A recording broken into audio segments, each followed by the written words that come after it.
Hey, what's up, guys? This is Joint House Inquiry Edit. Co-chair Bob Graham is interviewing the deputy of the Defense Secretary Paul Wolfowitz. Let's see what's going on. I'd like to ask two questions.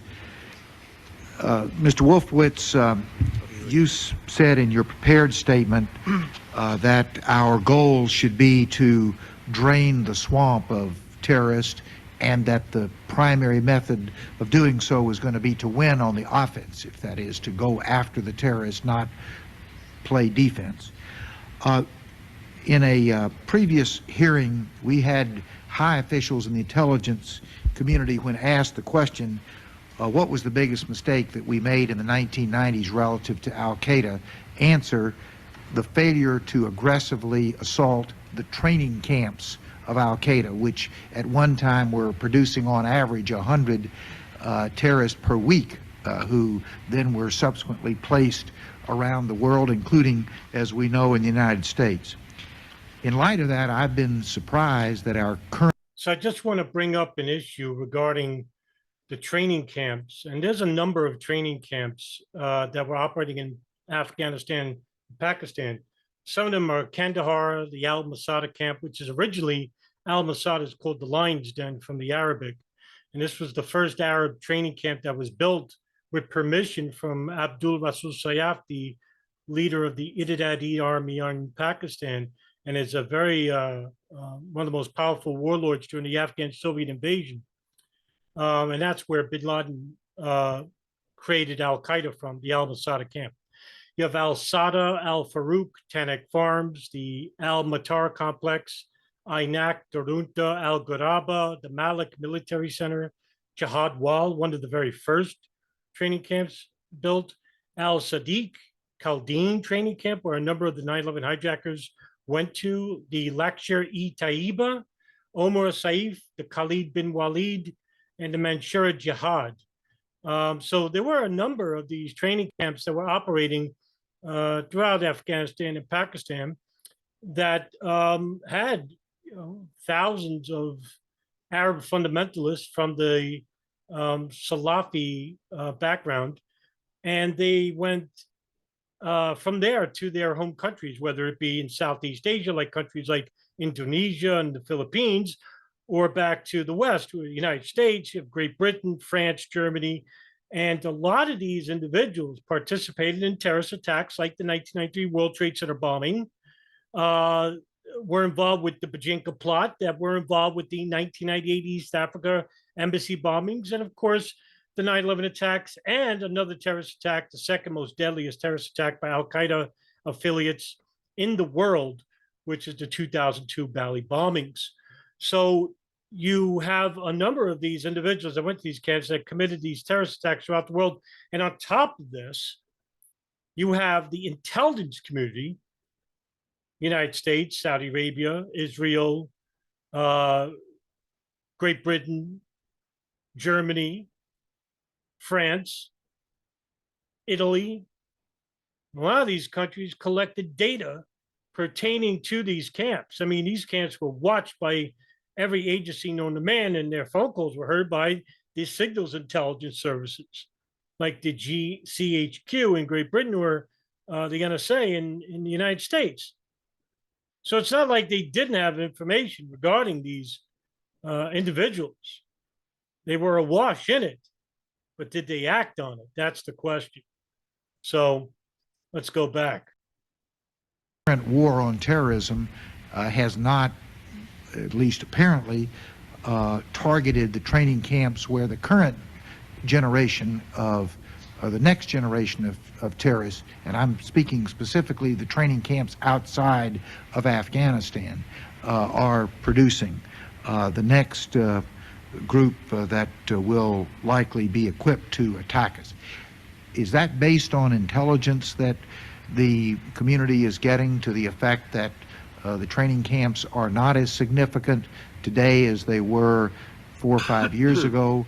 Or what is the reason why in a campaign on the offensive to drain the swamps, the place that the alligators are being prepared are not being targeted. So I'm not sure if we can get into this in an open session. I'm not sure which training camps you're referring to. Primarily the ones, as I say, outside of Afghanistan, and I will not mention the specific countries, although they're fairly well known. There are countries like Yemen and Georgia where we know there are active terrorists, not just training camps. Training camps, yes, but also people plotting and doing plots. And we are working actively in different ways with both those governments to get actionable intelligence, number one, and number two, to improve their capabilities to go after these problems. But if we have actionable intelligence and they're not prepared to act, then we'll have to figure out ourselves. Well, hey, wait a minute here. Let's stick with Yemen. I mean, Yemen was the most surveilled country in the world at one point. This is where the Al-Qaeda communications hub, which was a house in the capital of Sana'a, that was owned by Ahmed al-Hada, a known associate to bin Laden. Now, this house was used as a communications hub for other Arab countries, like, say, Egypt, which didn't allow for a lot of these fundamentalists to make calls to Afghanistan, a known Al-Qaeda hub. And what the government of Egypt did was they regulated the phone calls of their citizens, especially to individuals who are suspected of being involved with Egyptian radical fundamentalist groups like Gamma Islamiyah and Egyptian Islamic Jihad. Egyptian Islamic Jihad was known to be allied with Al-Qaeda. So the Egyptian government monitored these phone calls and basically didn't allow for phone calls to be placed to Afghanistan. And what these radical fundamentalists did in these groups, they basically called the house in Yemen and then said to whoever was picking up the phone, whether it be Ahmed al-Hada or his son-in-law, Khalid al-Midar, and yes, that's the same Khalid al-Midar that was involved with the hijacking of Flight 77 that crashed in the Pentagon on September 11, 2001. What they did was basically called this house in Yemen and said, I want to talk to so-and-so in Egypt. And so the person in the Yemen hub would actually call the person in Egypt and relay a message. All of these calls were monitored by the NSA because they knew about this number back in 1996 through a monitoring operation of bin Laden's satellite phone that began even years earlier. So it's not like they didn't have information. Now, what Paul Wolfowitz is describing here is that, well, if the Yemen government can't act on the information, then we have a problem. Well, yeah. I mean, isn't that the problem with a lot of these Arab governments that were basically having a war within their own country regarding Arab fundamentalists, such as Yemen, Saudi Arabia, Pakistan, Egypt? My goodness. Yeah. So it's not like that you relied on the government to stop these groups. You knew that the government couldn't basically stop these groups that were, some of them had employees that were affiliated with these radical fundamentalist groups like Al-Qaeda in Yemen or the Egyptian Islamic Jihad in Egypt. Never mind Pakistan, who had a number of the ISI or the General Intelligence Director in Saudi Arabia who sympathized with bin Laden. Same thing in Pakistan, who sympathized with the Taliban. So if you're going to rely on these governments and their military to stop or to act on the intelligence, well, boy, do I got a bridge to sell you in Brooklyn. So the government, Wolfowitz knows this, and basically, wants to put the blame on the government, saying, well, if they had actual intelligence, they didn't act on it. Well, then we got to find a way to basically act on it ourselves. Well, how do they plan to do that? By going into these countries and basically overriding the governments themselves in a way where it's inconspicuous at best. So they know they can't do it. It's impossible. But it's not like they can't act on the intelligence. There's a conspiracy involving the NSA and the USS Cole bombing, for example, which happened in Yemen, that the captain of the boat, Kirk Leopold, captain of the USS Cole, had intelligence that Al-Qaeda in Yemen was willing to attack a naval warship. Now, there was a operation called the Millennium Plot, which had in part of the plot, which had a number of stages. One of them was to attack U.S. warship, and one of them was the USS Sullivan's. But the ship, the boat that was carrying all these weapons and bombs, sank to the bottom of the river because they didn't realize that they had more weight than they could handle. But that intelligence wasn't acted upon. The United States government, especially the White House, ignored it. And that's what happened with the USS Cole. I mean, in the cases that I'm aware of, we are aware that there are problems, but we don't have the kind of precision that told us about Tarnak Farms or specific things in Afghanistan. And just one last point. I don't want to... Well, whose fault is that? I partially blame the foreign intelligence services that didn't give you the information. This is the problem with intelligence services. They collect information, they hoard the information, and they barely share it. I thought everybody was on the same side. Obviously not, because other countries have different agendas. And this is where foreign policy outlines come to play, right? That's what 9/11 is basically about. It's about what the United States and their allies did in response to the attack. The attack is just a pretext. It didn't have to be 9/11. It could have been the 9/3 World Trade Center bomb. It could have been Jacob. It could have been anything. They needed a reason to attack certain countries. Nevertheless, the problem lies with the intelligence services not sharing information. Now, the Saudis, basically, just like with the Egyptians and Bahrain and United Arab Emirates, they have these intelligence services that can speak Arabic and Farsi, and it can infiltrate these groups rather easily by having somebody in the intelligence service or who's contracted to the intelligence service to go and do this operation, be a terrorist or be an affiliate or a money launderer or a gun runner allied to these groups, and find out what you can. God knows how many of these groups like Al-Qaeda and Abu Sayyaf and the Taliban, it's harder. Taliban's a little bit harder, but these Arab fundamentalist groups like Al-Qaeda and Islamic State and Jaish-e-Mohammed, these are all foreign Arabs, and they're coming from all over the world to train at these training camps. So you don't know who's coming and going. I mean, they do security checks, but it's not like rigorous, obviously.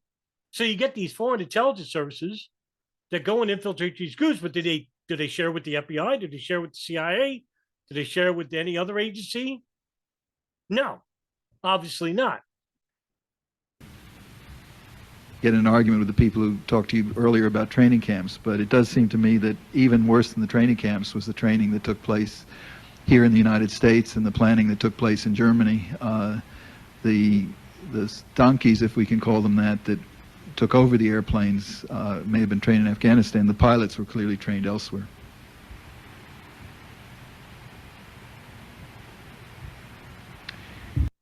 That's going to contradict what the CIA's Inspector General report says, but nevertheless, Mohammed Atta, Mohammed al-Shahid, Ziad Jarrah, and Hani Hanjour. Okay, where did they get the training to hijack planes from? Right now, according to the government's official reports from the White House and the CIA, is that, as well as the FBI, is that the members of the planes operation, the muscle hijacking teams, went to these training camps in Pakistan, in Afghanistan, but Paul Wolfowitz is saying that the pilot hijackers got training elsewhere. Now, that's interesting to note because according to, now this is also proven by a video shot by someone in Al-Qaeda, and I have uploaded it to my YouTube channel in Odyssey. It's silent, has no sound, but Mohammed Atta and Ziad Jarrah are at a meeting by bin Laden, and it's in Tarnak Farms. It was taken in January of 2000. So I don't know what they were doing there, but what about Hani Hanjour and Mohammed al-Shahid? Where did they get their training from? Well, they really didn't have to train in the arts of hand-to-hand combat. Why? Because they're the ones who are just flying the planes into the buildings, allegedly. So the muscle hijackers had to go through hand-to-hand guerrilla training, combat training. And they didn't have to know about the operation totally. They only had to know what they needed to know, and that's it. The second question, in your opening statement, Mr. Wolfowitz, you commented about the importance of us not being seduced by the status quo, the way things have been, and to be prepared to think creatively as to the nature of the threat and the nature of our vulnerability. Based on what has happened at September the 11th and before and since, what recommendations would you have in terms of personnel policy, organizational policies, as to how we can inject a greater degree of creativity within our intelligence agencies?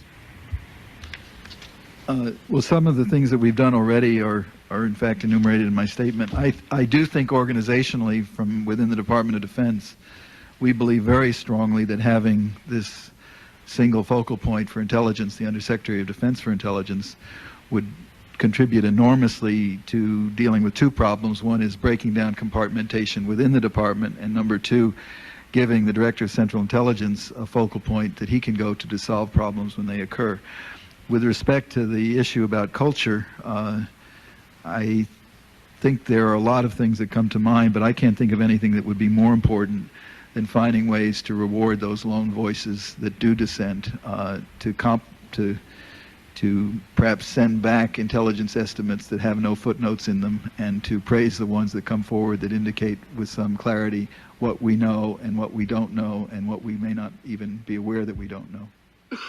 All right, well, here's the problem, is that you do have any accountability when it comes to the intelligence services not acting or sharing on information that could basically benefit the United States.